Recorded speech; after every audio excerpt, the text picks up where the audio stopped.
A tiny Mediterranean island feels the heat of the minerals war with China. There are two stories here, begins Sotiris Theodorou. He is sitting under a formidable winter sun, outside his waterfront bar on the Greek island of Chios. We are about a mile from the tiny village of Volissos, as some legends have it, the birthplace of the ancient Greek poet Homer. Theodorou is both a hard man to find, the only way to get here is by boat or a hair-raising mountain road, and an easy one, having recently become the unlikely face of a battle over the future of the island. One story, said Theodorou, aqua eyes glimmering, is about Europe's need to produce antimony and other raw materials, because China has cut them off. He is referring to the communist regime's recent clampdown on critical minerals exports, and to a controversial plan, temporarily on hold, to mine for antimony in northern Chios. The metalloid, an indispensable input for defense, artificial intelligence, and green technologies, is in high demand as Western countries seek to end dependence on China, which for decades controlled nearly 90% of production. While both the United States and Europe are investing billions to ramp up domestic production of antimony and other critical minerals, neither currently has viable large-scale antimony mines. Greece has significant, largely unexploited deposits, making it an attractive frontier. The other story Theodorou tells is about a fire that, over the summer, ravaged nearly 30,000 acres of pristine land in northern Chios, blackening mountain tops and villages and hillside after hillside of terraced olive groves. The vast majority of the burn area overlaps with the proposed antimony industrial zone, and with a nature preserve. Since 1996, most of the island's north side has been designated a protected Natura 2000 site by the European Union. Just months before the fire, an unlikely opposition movement, started by Theodorou and a handful of people in isolated, depopulated villages, had succeeded in forcing the government to stop the proposal. The government thought they were done, ready to start, and then we started to speak up, he said. Thousands of people, along with the island's major industry groups and businesses, signed a petition opposing the mines. Now, Theodorou worries, damage from the fire and what he characterizes as a neglectful municipal response, the planes didn't come, the firemen did nothing, will make it easier to overcome community opposition when the project is inevitably resurrected. Officials did not respond to inquiries from the Epoch Times regarding antimony mining or the fire response. Greece's conundrum. Interests in mineral exploitation across the Mediterranean will only intensify as Europe seeks to wean itself from Chinese imports and expand mineral extraction to meet its own 2050 carbon neutrality goals. In this era, Greece has the potential to emerge as a production powerhouse, with vast reserves of many critical minerals, including gallium, bauxite, and germanium, and potential for rare earth production. Demand for critical minerals is expected to more than double by 2030 and to triple or quadruple by 2050, according to projections from the International Energy Association. The minerals are crucial for everything from bullets to cars, renewable energy to smartphones and computers. Meanwhile, China has weaponized its near-total monopoly on processing, while pushing a global green agenda for which it has positioned itself as an indispensable supplier. As the West's new Cold War with China intensifies, the race to locate, extract, and process these materials will increasingly unfold in forgotten corners of the globe, like Chios, where national security imperatives collide with environmental ones. Mines were once the engine that powered ancient Greece. Athenian silver, pulled from rich deposits near the port of Lavrio, funded a maritime dominance credited with no less than the rise of Western civilization. Atop their ruins sit remnants of successive revivals, abandoned factories, shafts, and sprawling tunnels from the 19th century and 20th centuries. Elsewhere, there are stark reminders of modern failure, where once profitable operations became lasting symbols of state mismanagement. In central Greece, an abandoned smelting factory once operated by Larco, for decades Europe's largest nickel producer, remains perched on an outcrop over the Aegean. The majority state-owned company collapsed in 2020 after 3 decades of worsening financial woes left it defunct and indebted. Larco cost Greek taxpayers an estimated €5.77 billion from 1989 to 2019, according to a recent study from the Center for Liberal Studies, a think tank based in Athens. Hundreds of millions in illegal state aid, according to the European Commission, kept the lights on but could not forestall an inevitable demise. As multinational mining operations expand across the country once again, Greece faces a new war, externally, against China's malign stranglehold on the future of technology, and, internally, over how its natural resources, minerals, beaches, and forests alike, will be used. The transition to clean technology often presents novel ecological conundrums. Like many extractive industries dominated by China, antimony mining is notoriously dirty business. On Chios, antimony mines abandoned a generation ago have already left a haunting legacy. China's war. The Trump administration has highlighted the national security threat posed by China's market manipulations, responding with trade policy, state-funded production ventures, and the launch of a $12 billion critical minerals stockpile called Project Vault. China's attempt to cut off our supplies of critical minerals was a declaration of economic war against the United States and a threat to supply chains around the world, Representative John Molinar, chairman of the U.S. House Select Committee on the CCP, said in a statement following Trump's early February announcement of Project Vault. A 2025 investigation by the Select Committee revealed how China has weaponized its control of the minerals market, including with state subsidies and zero-interest loans to support global acquisitions, by manipulating prices to favor its national security interests, and by suppressing prices in order to further acquisitions and dominate the global supply chain. Europe finds itself in a similar position to the United States, perhaps more so due to its ambitious climate and energy agenda. While embracing further cooperation with China on climate-related goals, it has also introduced strategic plans and funding to diversify its supply. But according to a February report by the European Court of Auditors, so far those efforts have produced little result. While recent legislation has set a strategic course, auditors note, its targets lack justification and diversification efforts have not produced tangible results or addressed bottlenecks in domestic production and recycling. Europe's high energy costs and lack of advanced processing technology further hinder it from becoming competitive. Most strategic projects, the report notes, will struggle to secure supply for the EU by 2030. Throughout Europe, the report notes, lengthy and complex permitting is still a significant bottleneck, as are environmental and social considerations. This is especially true in Greece, where community and legal opposition to mining projects is often robust. Other projects, such as the open-pit gold mine run by Canadian company Eldorado, have faced fierce opposition and unrest over environmental and social impacts. The company's Skouries copper-gold mine in northern Greece faced years of delays over concerns including toxic dust, destruction of archaeological sites, and forest clearing. It will see its first commercial output by mid-2026, according to the company's website. The European Commission recently clarified permitting for mining in Natura 2000 areas, such as those in northern Chios, allowing projects that pass strict assessment, are considered beneficial to overriding public interest, or where there are no alternatives. Europe's drive for supply stability is only just beginning.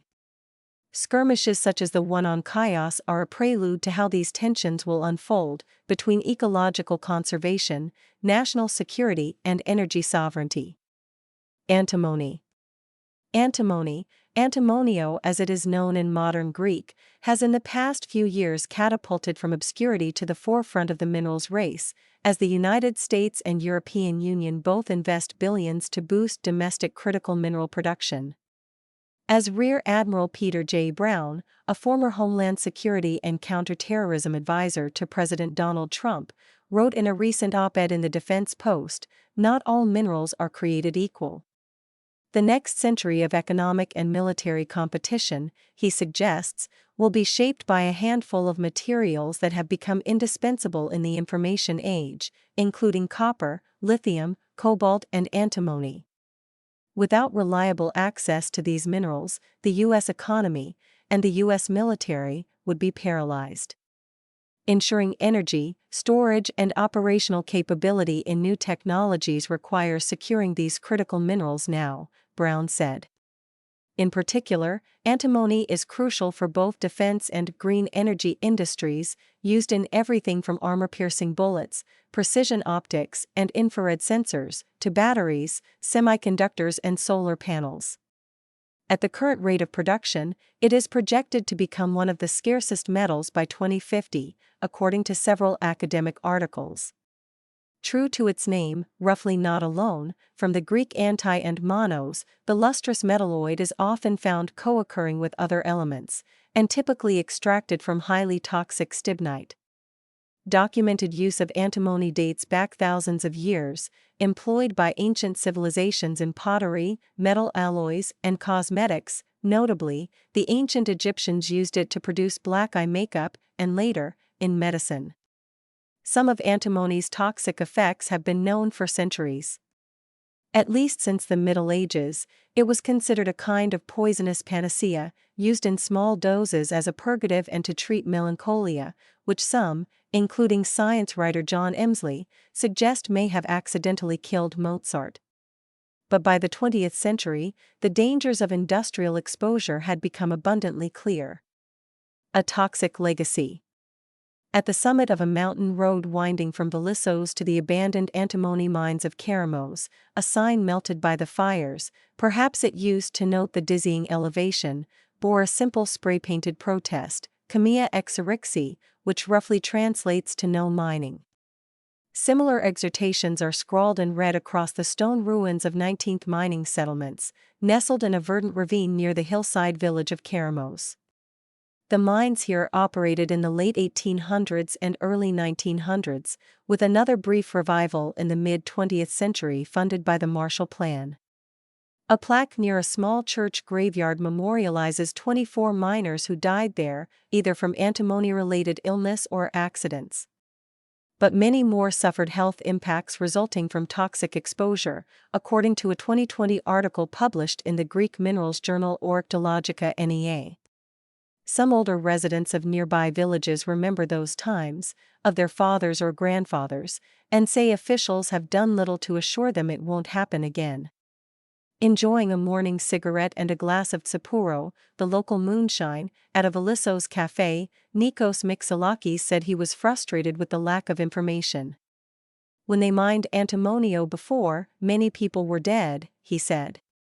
The truth is antimonio is no good for us.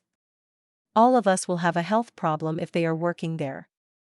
Everything will die, everything.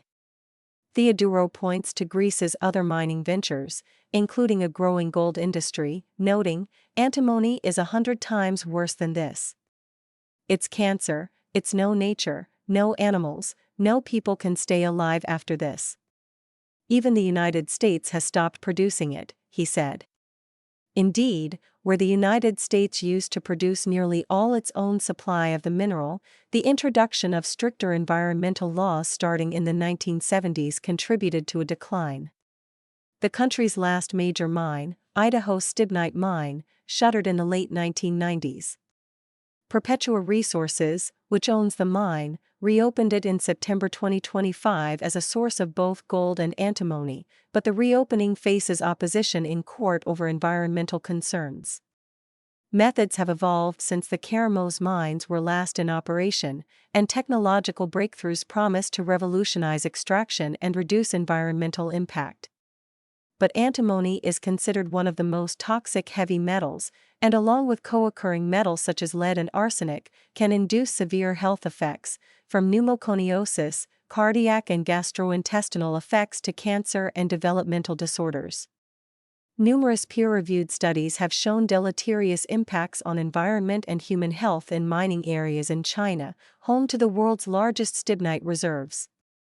While antimony occurs naturally in stone, its concentration and mobility are substantially increased by mining, smelting, and related industrial emissions. The result is drinking water contamination and heavy metal bioaccumulation in crops. Heavy metals are known to pose cumulative risks, not just acute ones, persisting long after mining ceases and making their way up the food chain. Metals involved in antimony mining are known to be chronically toxic and potentially carcinogenic, especially when elements enter groundwater through runoff, while skin contact and consumption of contaminated water pose a range of risks to residents, recent research has shown. In the case of Chios, government officials have vowed strict environmental controls would accompany any exploration or exploitation. Companies that submitted bids in response to the government's 2025 tender, including Terna, Heracles Group, Diameliton, and Geotest Kionis, did not respond to inquiries from the Epoch Times. Local officials, including the mayor of Chios and the president of the Chios Council, did not respond to repeated requests regarding the proposed antimony project. A major shift. As Greek islands go, Chios is relatively underdeveloped. It's the only place in the world that produces mastica or mastic gum, a resin collected from a Mediterranean shrub that has been used as a medical panacea for thousands of years. And it has maintained a robust tourism industry without being colonized by the all-inclusive megadevelopments typical of other islands. So far, this has led to a balanced and sustainable model, Kostas Moundros, president of the Chios Tourism Organization, told the Epoch Times. Its two principal pillars are maritime activity and the production of mastic, which form the foundation of its economic and cultural identity, he said. These sectors are the primary drivers of growth. The move to extract antimony, he said, represents a major shift with potentially profound consequences. The state has effectively placed citizens before a new reality that could alter the social, environmental, and economic landscape of the island, Moundros said. This has occurred without prior consultation, public dialogue, or a transparent assessment of the potential risks and benefits. Environmental groups, including the Society for the Environment and Cultural Heritage, last year opposed the proposed mining project, citing a serious threat to the area, which is designated as a Natura 2000 protected zone, as well as to the health of surrounding communities and to agricultural production of mastic. After a public outreach effort critics derided as authoritarian and unilateral, social uproar led to a period of public comment, with input from scientists, cultural organizations, and other stakeholders. Attorney Panos Lazaratos, who has filed petitions to annul the project, in a public forum in April 2025 indicated residents have a strong legal case, but stressed the struggle is far from over. In late 2025, civil servants in Chios City Hall shrugged when asked about the pause. It's temporary, one told the Epoch Times. It will start again. Our community is united and determined to protect this small island from a project we believe could cause irreversible environmental and public health damage, Theodorou said. We need help. But we don't want it from the government. He gestured at the terraced groves, stone buildings, and spectacular beaches surrounding the Lissos. They want to make this a ghost village. Other half-empty villages, Theodorou surmised, may not put up such a fight.